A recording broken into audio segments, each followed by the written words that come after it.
म्हणजे काय ज्यांना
कोणता असणार आहे? एक्झरसाइजिंग रेग्युलरली म्हणजेच ऑप्शन क्रमांक ए हे आपल्या प्रश्नाचं काय असणार आहे? उत्तर असणार आहे.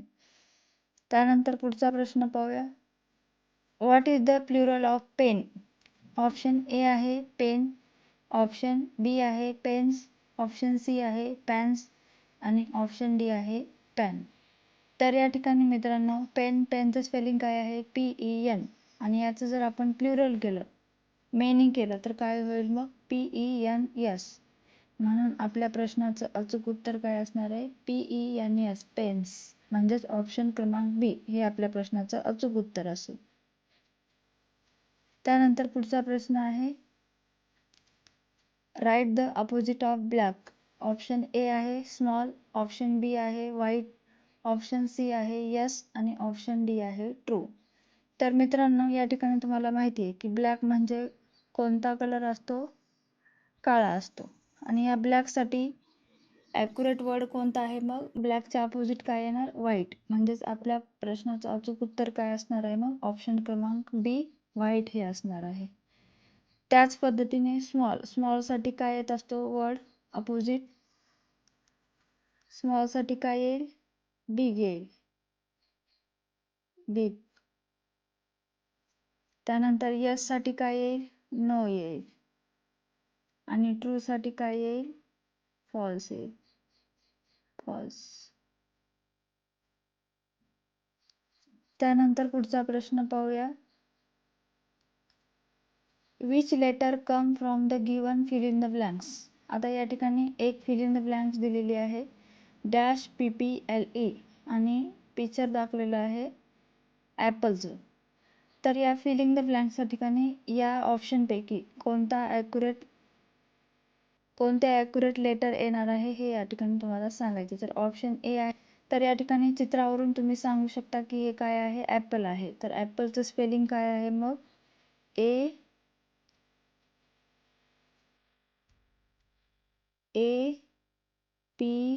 APPLE, Apple. म्हणजे या ठिकाणी या फिल इन द ब्लँक्सच्या ठिकाणी काय येणार आहे? ए. आणि ते कोणत्या ठिकाणी आहे? ऑप्शन क्रमांक डी या ठिकाणी दिलेलं आहे. म्हणून ऑप्शन क्रमांक डी हे आपल्या प्रश्नाचं उत्तर असेल. त्यानंतर पुढचा प्रश्न आहे choose the correct word NUS dash आणि क्वेश्चन मार्क दिलेला आहे. तर या ठिकाणी अनस्क्रॅम्बल्ड वर्ड दिलेला आहे. तर तुम्हाला या ठिकाणी या ऑप्शनपैकी ॲक्युरेट वर्ड कोणता असेल हे या ठिकाणी सांगायचे आहे. तर या ठिकाणी तुम्ही NUS यापासून ॲक्युरेट वर्ड कोणता तयार होईल? SUN, सन हा वर्ड तयार होईल. आणि सन कुठे दिलेला आहे? ऑप्शन क्रमांक ए यामध्ये दिलेला आहे. म्हणून आपल्या प्रश्नाचं अचूक उत्तर काय असेल? Option A. त्यानंतर पुढचा प्रश्न आहे आय डॅश अ बॉय. तर ज्या वेळी आपण स्वतःचा उल्लेख करत असतो की मी हा आहे, मी ही आहे, तर ते अशा वेळी आपण काय यूज करत असतो? मग आय डॅश अ बॉय म्हणजे आय ॲम अ बॉय किंवा आय ॲम अ गर्ल. तर या ठिकाणी ॲक्युरेट काय येईल? या ठिकाणी ॲम येईल. म्हणून आपल्या प्रश्नाचं अचूक उत्तर काय असेल? Am. I am a boy. Option क्रमांक बी हे आपल्या प्रश्नाचं अचूक उत्तर असेल. त्यानंतर पुढचा प्रश्न आहे चूज द करेक्ट प्लुरल. तर मागे सुद्धा आपण प्रश्न पाहिला होता, सेम त्याच पद्धतीने आहे. One cat, many dash. एक जर कॅट असेल तर मेनी मध्ये काय येईल? त्याचे ऑप्शन ए आहे कॅट, ऑप्शन बी आहे कॅट्स, ऑप्शन डी आहे CATES आणि ऑप्शन डी आहे CATAS.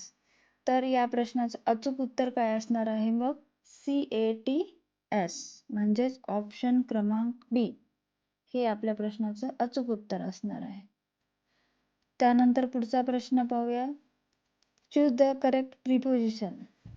तर या ठिकाणी एक पिक्चर दाखवलेला आहे. त्या पिक्चरमध्ये एक कॅट आहे की जो टेबलवर बसलेला आहे आणि त्याच्या वरच आधारित हा प्रश्न दिलेला आहे. काय आहे प्रश्न? The cat is dash the table. Option A आहे इन, ऑप्शन बी आहे ऑन, ऑप्शन सी आहे ॲट आणि ऑप्शन डी आहे टू. तर या ठिकाणी चित्रामध्ये तुम्ही पाहू शकता की कॅट कुठे बसलेला आहे? तर त्या टेबलवर बसलेला आहे. आणि वर बसण्यासाठी काय ॲक्युरेट शब्द असेल? मग कोणता वर्ड असेल? ऑन. म्हणजे the cat is on the table. म्हणून आपल्या प्रश्नाचं अचूक उत्तर काय असेल? ऑन. ऑप्शन क्रमांक बी हे आपल्या प्रश्नाचं अचूक उत्तर असेल. त्यानंतर पुढचा आणि शेवटचा प्रश्न. Choose the correct word. Dash is my pencil आणि ब्रॅकेटमध्ये दिलेला आहे नियर. ऑप्शन ए आहे धिस, ऑप्शन बी आहे दॅट, ऑप्शन सी आहे दीज आणि ऑप्शन डी आहे दोज. तर या ठिकाणी पेन्सिल तुमच्या जवळ असेल तर या ठिकाणी तुम्ही यापैकी कोणता ऑप्शन यूज करणार? तर या ठिकाणी धिस इज माय पेन्सिल या ठिकाणी तुम्ही हा ऑप्शन निवडणार. तर दॅट कधी येतं? जर एखादी वस्तू दूर असेल तुमच्यापासून तर त्यावेळी आपण काय म्हणणार?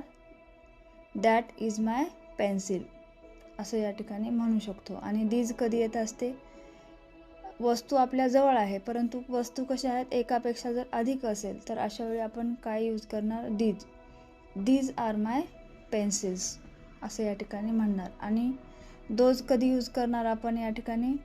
तर वस्तू भरपूर आहेत आणि त्या दूर आहेत तुमच्यापासून तर अशा वेळी तुम्ही काय यूज करणार? Those are my pencils. तर मित्रांनो, तुम्हाला जर हा व्हिडिओ आवडला असेल तर जास्तीत जास्त विद्यार्थ्यांपर्यंत शेअर करा. भेटूया पुढच्या व्हिडिओमध्ये. धन्यवाद.